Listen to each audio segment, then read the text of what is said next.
This is my audience.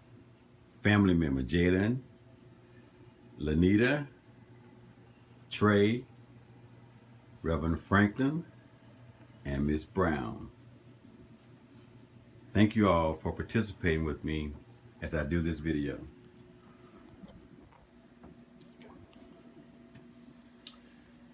Hello, my name is Lonnie Brown. I'm a student at Ohio Christian University. And today I will be talking to you regarding the process of having a heart attack. Have any one of you had a heart attack before? Well, I'll be telling you what happens during a heart attack because from firsthand experience, I have had a heart attack. Yes, I am a heart attack survivor. The American Heart Association states that nearly half of all African American adults have some form of heart disease. 48% of women and 46% of men.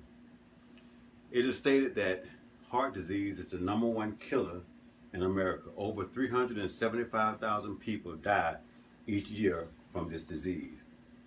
The process of having a heart attack starts by ignoring the symptoms.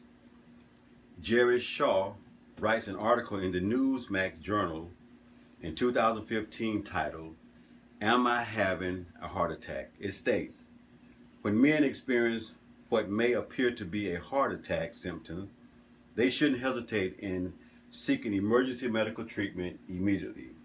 Unfortunately, men often ignore the symptoms. Early one Sunday morning, while getting ready to attend church in the summer of 2006, without any kind of warning, without any indication, I broke out in a cold sweat. My shoulder began to ache very bad and my chest developed a tightening and very unfamiliar pain that I never felt before. I began to be very exhausted, nauseated, and dizzy. So I decided to lay down on the bed and asked my daughter, would she go get Dad a glass of water? By the time my daughter came back from the kitchen to the bedroom, the tightness in my chest was unbearable. My daughter decided on her own to call 911. "Dad is having a heart attack," she said. I began to go in and out of consciousness. Joseph Arnaudo wrote an article in the Circulation Journal in 2001 titled, "Warning Signs of a Heart Attack." During a heart attack, a clot in the artery, which is the vein, blocks the flow of blood to the heart. The heart muscles begin to die. The more time that passes without the treatment, the greater damage occurs.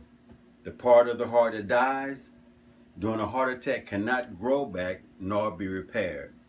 Unknowingly, that's what happens to me. About 10 minutes had passed by. My daughter Ari had called 911, but my life was slowly drifting away. The pain of this heart attack was so intense that these words are not adequate enough to describe the moment of the event. I simply was dying.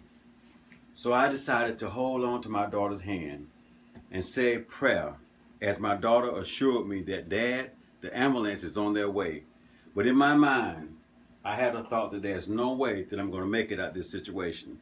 The lights was getting dim and the noise of the panic was seemingly disappearing. I could feel the squeezing clutch of my little girl's hand as it wrapped around my finger and the piercing tonal sound of the siren coming down the driveway, and I said, "Thank God." They came into my room and began CPR. After arriving to the emergency room at Atlanta Medical Center, the next thing I remember was waking up in the recovery room with my family around my bedside, welcoming me back to life. I had been in surgery, had 2 arteries that was blocked 95%. After completely coming back to myself, I realized that it was time for me to make a change. The final results were I had had a heart attack and damaged my heart, but the reality was it could have been the other way. I could have been dead in my grave, but God saw fit with His grace and mercy to allow me to stop and see another day, and to allow me to understand what it is to have a God on your side, to be able to have a church in your life, and to have a family that supports you, and to be able to stand before you, my audience, and tell you about the process of having a heart attack. The first the very first thing you should do is not ignore the symptoms. Thank you.